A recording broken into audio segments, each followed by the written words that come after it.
You are now tuned into the program with Tyler on Demand. Oh yeah, it's the program with Tyler on Demand. I will explain if you didn't understand. It's the program with Tyler on Demand. All right, everybody, we are here for our interview section. My special guest today, Steven Soul of Steven of the Seven. Welcome to Eaton Radio. Welcome to the program, and we appreciate you being here. Thank you. Absolutely. Yeah, thanks for having me. I'm a big fan. I love your voice. I love your music. And I love your voice for radio, to be honest, too. I'm like, damn, you got that, like, crackle sound. I mean, I got a little bit of it, too, but yeah. It's like, I want to say smoker, but something like that anyway. I mean, you know, maybe it applies, maybe it doesn't, you know what I'm saying? But I was going to say the same because even just now when they heard on Fifth Best Singer in the Band, you know, you did the announcer style, the contest style, I just like the skit intro. And we'll get into a little bit of that, you know, kind of the comedy elements in some of your music and how you blend that. But I did want to start with more about the creative evolution because, you know, kind of three parts. You're a singer, you also play guitar, but then you're also in a band, right? So I'm sure there are three different modes of being an artist that you feel there. So which one kind of came first? What was the order? How'd they evolve into each other? And do you feel yourself leaning into one as you create? Good question. So I think I started playing guitar when I was 14. And I started to learn, you know, songs. At the time, I was a big Dave Matthews Band head. So I was learning Dave Matthews songs and Jack Johnson and John Mayer, stuff like that. And then Pink Floyd, psychedelic stuff started coming later. I then started doing improv comedy when I was in my mid-20s. So I've been about 10 years of improv comedy. Wow. And I'd always, you know, just like to be silly and funny with my friend group, but I never thought of myself as a full-on comedian. And then I started doing improv comedy in front of audiences and stuff and would have shows, smaller shows, bigger shows. Here at Washington Improv Theater, we got to perform. I've had a few shows that were in front of like 300 plus people. And it's just so fun. But during the pandemic, then like improv pretty much shut down. So they started doing online classes. And one of the classes that they offered was comedic songwriting. And I had done a little bit of songwriting, very basic, over the years. But I was like, this seems like a good time to pick this back up. So I started to do comedic songwriting.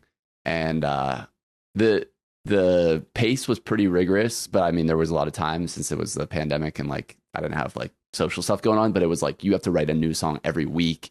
Every week you have to come back with your song. We evaluate it, give feedback. So it kind of put that time pressure on me. And in that course, I probably wrote like 8 songs, one of which the band performs called Talkin'. But other than that, there was a couple that I started to write that were like, they kind of fell flat in terms of the comedic aspect, but they were like, And then I was like, well, maybe I could just try to start writing regular songs too. But I still have had that little flavor of comedy in there that I love. So yeah, that's pretty much it. Started on my singer-songwriter journey, and then I played with Dreamy Alpha, the artist that I was telling actually reminds me of your voice. He's got that cool, bright, clear voice. I'll send you some of his stuff. And I worked on a movie with him too, which was awesome. But I started playing in his live band in 2021. I met this guy at the Pocket who was a drummer, and he was like, hey, we're interviewing for guitarists. You want to play? I never was like really like a hardcore lead player. I wouldn't say that now, but I was playing lead guitar in his band. And that's where I met Yaz, who's our featured backing singer in Steven Soul and the Seven. And then through Collins jams at Manor Time Studio, I met Leaf and Tyler. And then Leaf introduced me to Arkell and John Ray and Bema, and that filled out the rest of the band. So that's how Steven Soul and the Seven came about. Wow. Quite the journey. I didn't expect the comedy writing to be one of the early stages that moved into this. Okay, so when did you decide, before we get to the comedy part, when did you decide that you wanted to be a frontman of a band and kind of lead the direction of the music, I suppose? Or do you lead the direction? Yeah. I guess it just started with me being a singer-songwriter and then realizing, I mean, I've always had a dream, like that's kind of the fifth best singer in the band, like just to be surrounded by such an awesome band. I grew up going to shows, like I would go to a lot of concerts. So in high school, even I remember sort of like my mind started to open whenever I would go to, even in eighth grade, I remember having sort of like, what do they call those big experiences? Like canon moment. Okay, yeah. Where I was with my best friend at the time's older sister and her friend group. They were seniors in high school. We were in eighth grade or potentially even seventh grade. Big deal. It was a big deal. I was like, this is crazy. Like I was speaking about in my league. It was just, it was a moment where I was like, this is so awesome that I'm going to a concert, and they were like partying and having fun. I was still such a good boy. So I was like, you know, I wasn't involved in all that stuff, but I just felt so cool. And it was just like, this is amazing. Like I just had literally the best night of my life at this concert, just hanging out with these seniors in high school. The music was so good. I was super into Dave Matthews Band's sound, like the horns, which we have now too. They have a saxophone, trumpet, and crazy electric guitar, which we have. So we've kind of modeled. I kind of faded away from my super hardcore fandom and explored some other stuff in college, into My Morning Jacket and stuff. But I had just loved psychedelic jam band singer-songwriter blend. I never thought of myself as a frontman of a band, mostly because I thought I don't really have a good singing voice. But I've been taking vocal lessons for the past couple of years and just having fun with it, and realizing, like with fifth best singer in the band and stuff, it doesn't need to. Some of the artists that I love the most, I'm not judging based on their technical abilities. I'm sort of, usually it seems to me that I kind of fall in love with like the overall vibe, maybe their personality, the persona of the band, the messaging, and then the voice just feels natural based on that. But it's been awesome to take vocal lessons and actually start to see improvements in my voice, and take it seriously. Because when I try to set my mind to stuff, you know, I can get really focused, and I love that aspect of myself. So it's been awesome. And then the chemistry that we have with the band is just fantastic. So it's just been an absolute dream come true. I really like the part you said at the end there about the voice just kind of starts to fit what you've already fallen in love with. And it reminds me, because part of my family's Nigerian. I find that happening in Nigerian music sometimes, where the singers aren't necessarily that good. And, you know, I also don't know fully what they're saying, but the singers aren't necessarily technically that great. But everything that is like the story that's being conveyed, kind of just even through the harmonies they're going through, even if they're not, you know, fully in tune, or if like the music is just swelling behind them, and it really tells you a story, takes you on an audio journey, that is what you fall in love with, not necessarily each individual part. Shout out to Nigerian music everywhere. It's not all like that. I'm just saying, you know, stuff I came up on that's especially like the old generation, like my grandma would play and stuff in the living room. But you mentioned two of your songs there, Out of My League and Fifth Best Player in the Band, that we did just play over the airwaves. Hopefully everyone tuned in there. But that kind of speaks to your music and comedy point, and kind of how they've intertwined as you've grown as a creator. Do you find the vulnerability aspect, because there's that in both of these, you just mentioned it, maybe not thinking you were the best singer, but now you've written a song about it and were able to channel it. Out of My League, I mean, shit, in the 7th and 8th grade, you know, you mentioned it, and then we're able to channel it. Do you find comedy or music kind of helped you be more comfortable with writing in that vulnerable space? Good question. I think comedy kind of made me feel comfortable because it took a little bit of pressure off, but now I'm interested in exploring like vulnerability that's not comedic too.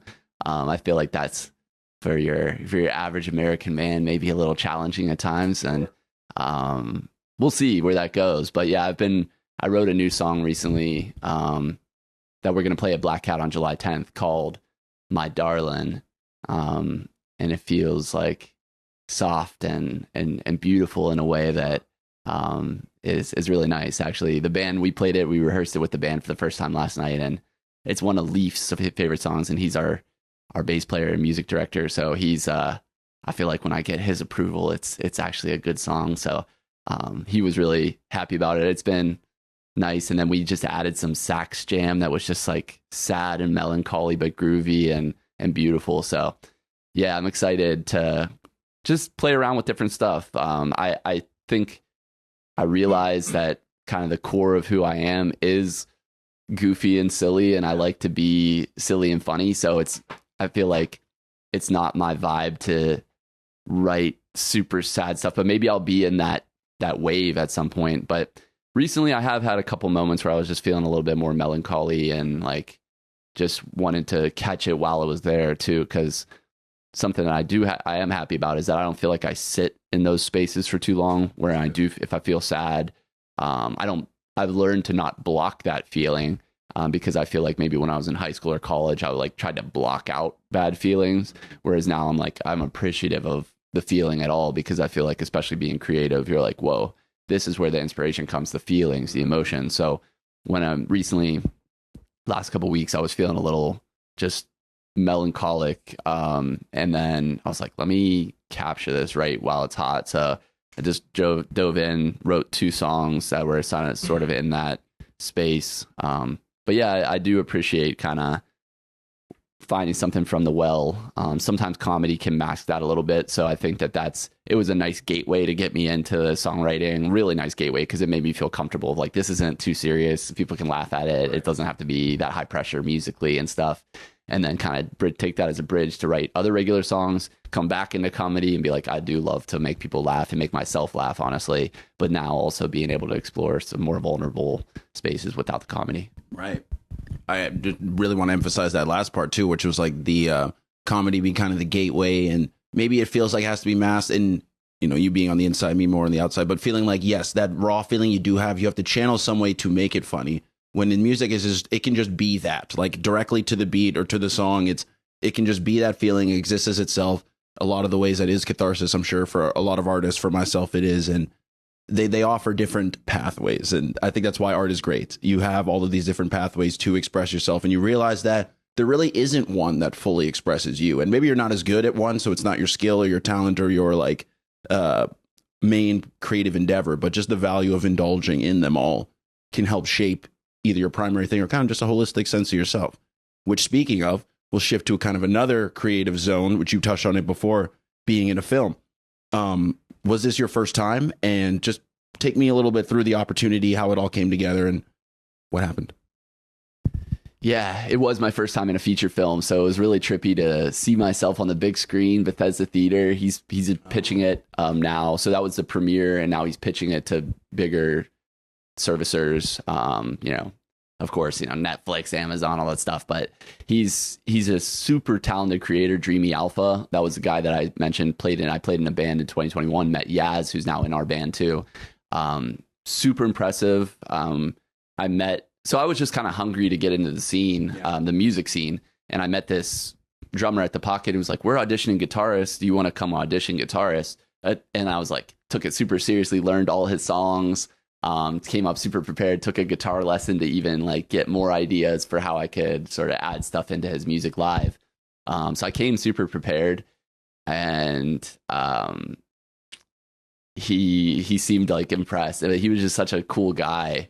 And I really loved his music, because I feel like I don't listen all the time. Hip hop is like in the middle. I'm not like a aficionado, but when I started listening to his music, his hip hop, I was like, dang, this is next level good. Like the lyrics, the flow, the production. Shout out Jamal the Great is his producer.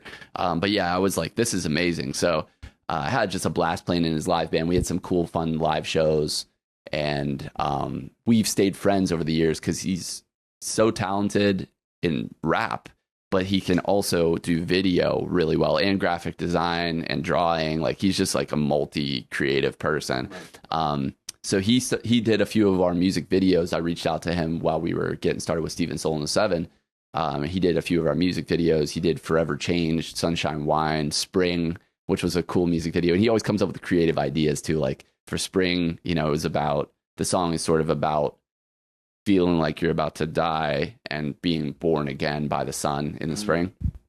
And he had this idea of like, I want you to actually get buried. I want you to get kidnapped by two thugs, and like basically they put you in the back of a car, bring you out to bring you out to a remote place, a field. We're gonna find a field. We're gonna get a shovel, dirt. Like you're gonna be literally buried alive.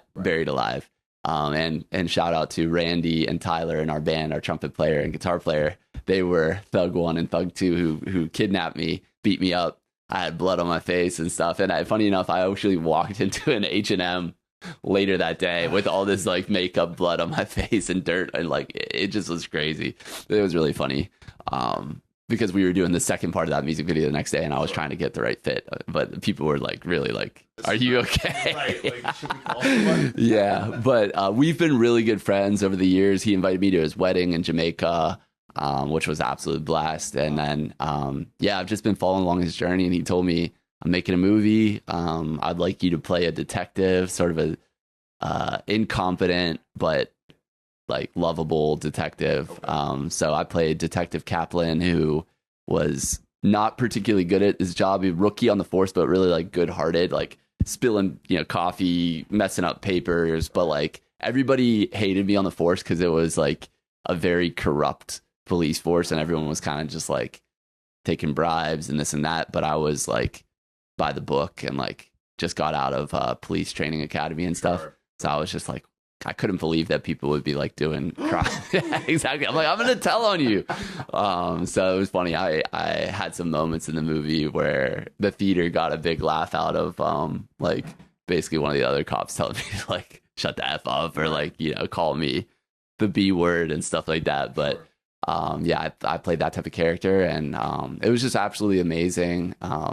He says he might want to be making a sequel. So we'll see. Tune in. But yeah. Should be out for at least streaming services at some point. He's working on kind of figuring out exactly how he wants to release it, but it's called Street Ninja: The Dark Kingdom.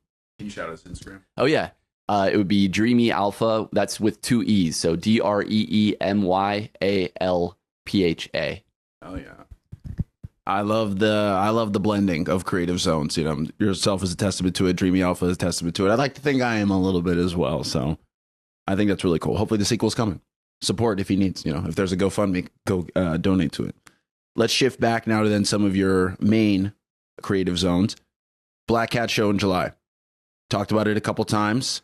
What is new about this show from your last one? What are you excited for? And what should the people expect from you? We got a really, really special show planned at Black Cat. So our band, we have a decently long set. Hour and a half set, so we got some space for some jams, some new songs. Really starting to bring in the saxophone. I like more sax solos and just sort of weird psychedelic jam stuff. I've been to a couple of shows recently. I was at West Parker, and of course My Morning Jacket. But they just do that sort of psychedelic jamming that I just love. So we were working on that last night. Some transitions. We got some special guests coming. We got DJ Verg from Oh He Dead, a band here in DC. They've played the anthem twice, which is super cool. And she's an amazing DJ. And then maybe might have another guest appearance. I don't want to share too much, but spicy, exactly. But we're also hoping to weave in some comedy into the show. So we've sort of flagged it that way.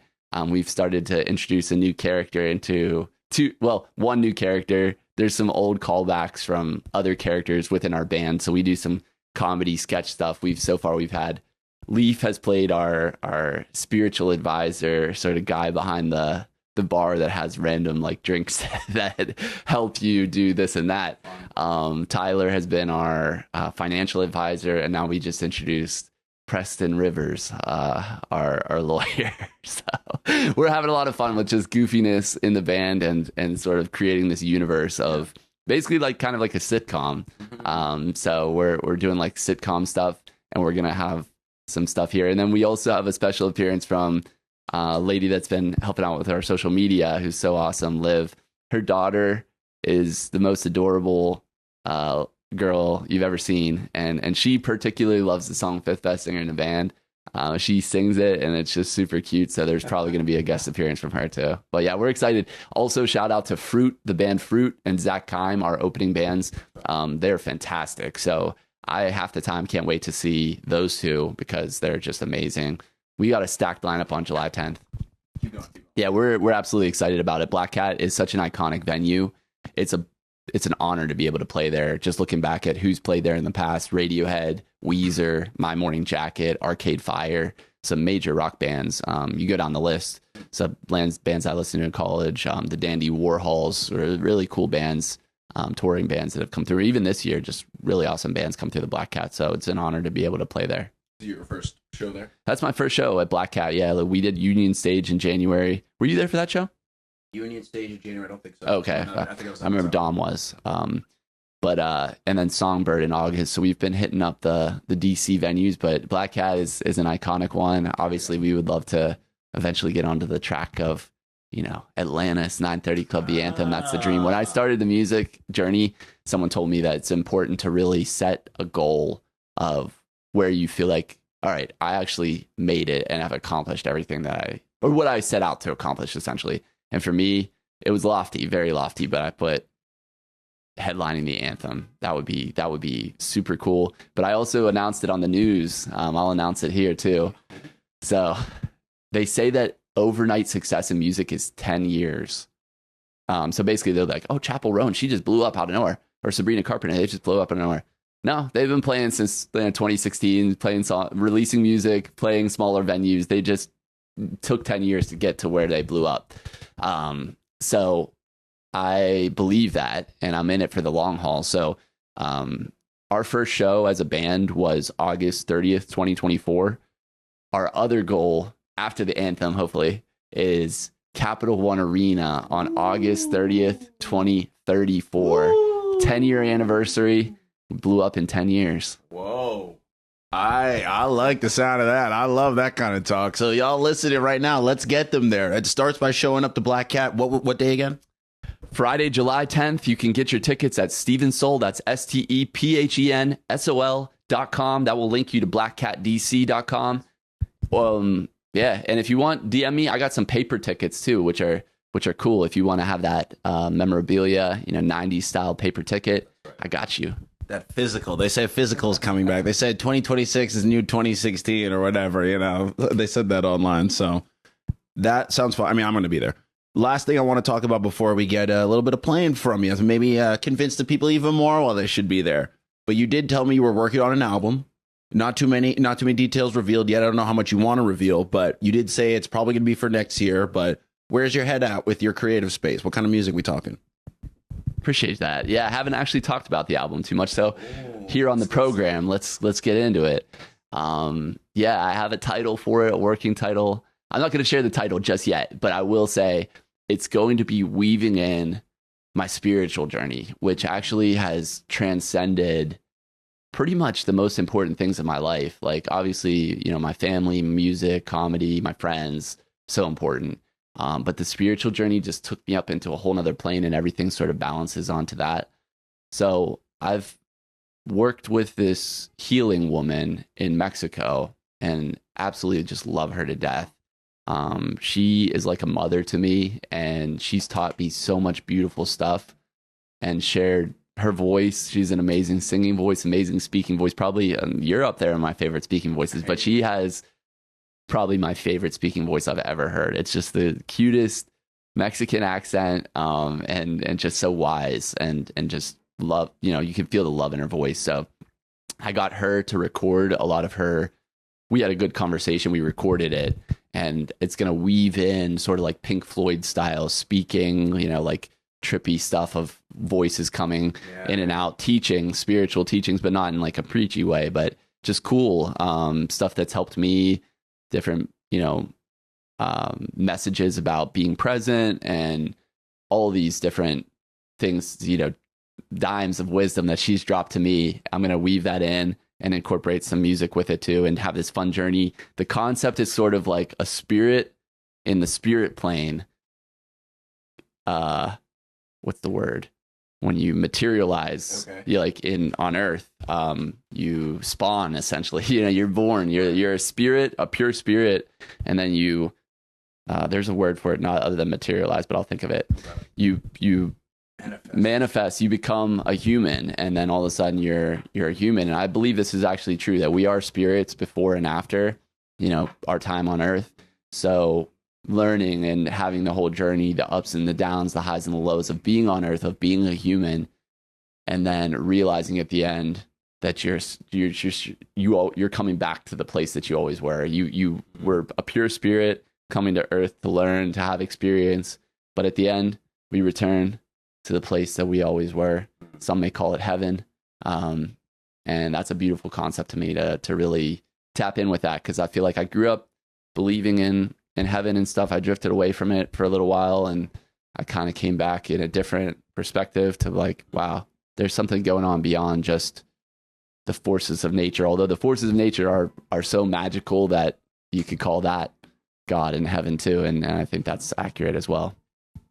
In fact, I think they're all intertwined. It's a fantastic sentiment. Whenever I kind of think about nature and connecting to it and just the aspect of how omnipresent it is, it brings me to those type of thoughts, exactly what you're saying. So I think it's beautiful. And it's high praise to be ranked in top voices with with the Spirit Mother. So I'm excited to hear that, man. That sounds like a great creative journey. And I hope everybody kind of taps in now, because it sounds like it's still in the works, but they have a lot of good things to see along the way. Like, once again, Black Cat. One more time. What day again? Black Cat on July 10th, 8 p.m. We will see you there. We're going to see you there. So now we're going to give you just a little taste of just a couple things you might hear there in a little acoustic style. We're going to go to a music break first as we set up our little play area, let's call it, over here. And we'll get you right to it. So give us 1 sec. And by 1 sec, I mean 6 or 7 minutes. And we'll be back. It's the program with Tyler on demand. I will explain if you didn't understand. It's the program with Tyler on demand.